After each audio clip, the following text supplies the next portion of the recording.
अतिशय अनमोल रत्नांची अशी खाण आहे।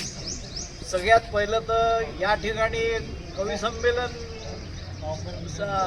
सादर करण्याकरता सगळ्यात आपल्या रत्नांना पाचारण करणे आणि ती कल्पना प्रत्यक्षात राबवणे याच्याकरता व्यवहारे सर आणि श्याम सवाई हे खरोखर अभिनंदनास पात्र आहे।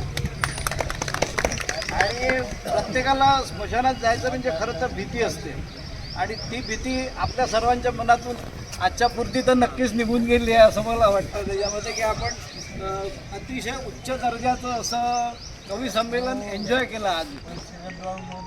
यांचे वेगवेगळ्या तऱ्हेचे आपल्या इथे असणारे एक आपत्कालीन सेवा संस्था म्हणा किंवा आपल्याकडे